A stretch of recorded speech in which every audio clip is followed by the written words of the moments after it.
menular, di mana yang disebabkan oleh bakteri Mycobacterium tuberculosis. Bakteri ini dapat berkembang di dalam tubuh manusia yang menyebabkan peradangan, kerusakan pada jaringan tubuh, yang terutama terjadi kerusakan pada paru-paru. Bagaimana cara penularan TBC? Ya, TBC menular melalui udara. Nah, perjalanan dari udara dikarenakan yang pertama saat kita batuk pastinya mengeluarkan udara. Saat kita bersin bakalan adanya udara yang keluar dari mulut kita. Yang ketiga saat kita berbicara. Dan yang keempat itu ada melepaskan tetesan-tetesan kecil. Itu maksudnya bagaimana sih? Itu maksudnya seperti kita saat berbicara, saat kita batuk, saat kita bersin itu pasti mengeluarkan air liur, percikan-percikan air liur saat kita melakukan berbicara pada teman-teman kita seperti itu. Batuk lebih dari 3 minggu. Kedua yaitu batuk berdarah seperti batuk berdarah. Yang ketiga bisa mengalami Pagi Bu. Di sini kami dari Universitas di Mana Medan dari Panitia 3 Keperawatan. Hari ini kesempatan kami untuk menjelaskan tentang TBC. Sebelum kami menjelaskan, kami akan memperkenalkan nama kami dulu. Perkenalkan, nama saya Feni. Perkenalkan, nama saya Rizky Dewiani. Perkenalkan nama saya Julia. Perkenalkan, nama saya Azri. Perkenalkan, nama saya Ika. Perkenalkan saya Dina Yohana. Materinya yang kami sekarang memakan materi tentang tuberkulosis. Sebelumnya Bapak Ibu itu sudah tahu apa itu TBC? Ya. Yang lain?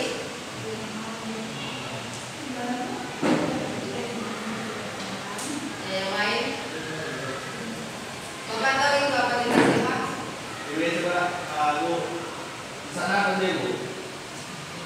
Nah baik, semua yang dijawab oleh Bapak dan Ibu itu benar. Tapi ini kami akan menjelaskannya tentang pengertian apa itu TBC. TBC adalah penyakit infeksi yang disebabkan oleh bakteri Mycobacterium tuberculosis yang umumnya menyerang paru-paru. Nah, penyebab dari TBC ini Bapak dan Ibu sebelumnya udah tahu itu apa penyebab dari TBC? Iya Bu. Iya betul.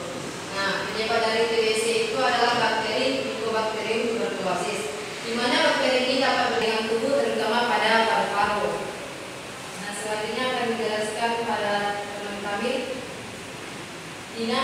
Bapak Ibu tahu bagaimana cara penularannya? Tidak tahu ya. Yang pertama, TBC itu terutama menular melalui udara. Udara itu seperti seseorang yang terinfeksi dari batuk, bersin atau berbicara juga. Baru melepas tetesan kecil yang mengandung bakteri ke udara, contohnya kenanya air liur. Kita semua pun berbicara ke depan ke sesama teman kita pun itu bakal bisa terkenanya TBC. Lalu ada tanda-tanda gejala TBC. Yang pertama, yang tadi bilang ini benar, batuk. Lalu ada demam ringan atau demam yang tidak dapat dijelaskan, demam biasa yang terjadi pada kita. Lalu ada berkeringat malam, berikan bukan?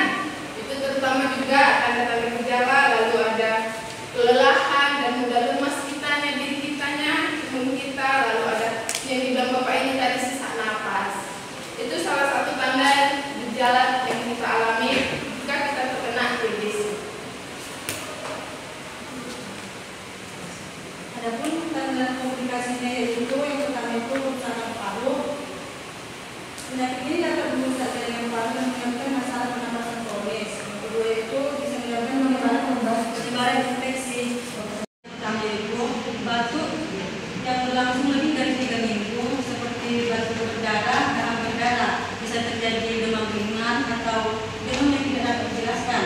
Bisa terjadi berkeringat di malam hari, berat badan menurun seperti kelelahan atau lemas. Bisa terjadi sesak napas. Pengobatan TBC. Cara pengobatan TBC seperti mengkonsumsi obat OAT secara rutin selama 6 bulan kalau tidak rutin atau dalam 1 hari Bapak Ibu akan mengulang minum konsumsi obat TBC. Cara pola hidup sehat seperti berolahraga, rutin berjemur di pagi hari, makan makanan bergizi bergizi. Yang ditunjuk di sini itu makan nasi, gandum, roti, dan daging, ikan, telur. Kalau sayur-sayurnya itu misalnya contohnya brokoli, wortel, kangkung, bayam. Kalau buah-buahannya itu pepaya, mangga, dan jeruk. Ini dari obati dengan benar dan akan mengakibatkan komplikasi. Yang pertama itu mengakibatkan kerusakan paru. Nah, TBC ini bisa mengakibatkan kerusakan permanen paru sehingga menurunkan fungsi paru-paru. Yang kedua itu penyebaran infeksi. TBC ini bisa menyebabkan infeksi ke seluruh organ seperti otak, tulang, dan ginjal. Yang ketiga itu ada kematian. TBC paru bisa berakibat fatal jika tidak ditangani dengan benar. Nah, ada pun di sini cara pencegahan TBC. Yang pertama itu vaksin BCG. Pemberian vaksin BCG itu diberikan kepada saat bayi supaya tidak banyak terkena penyakit pada anak-anak. Yang kedua itu menerapkan pola hidup sehat seperti pola makan yang teratur, pola tidur yang teratur, dan beraktivitas dengan teratur. Nah, apabila pola tidurnya tidak teratur dan imunnya turun, maka mereka kena TBC. Di sini tidak merokok. Yang keempat itu menghindari kontak dengan penderita TBC yang aktif. Nah, di sini Sudah.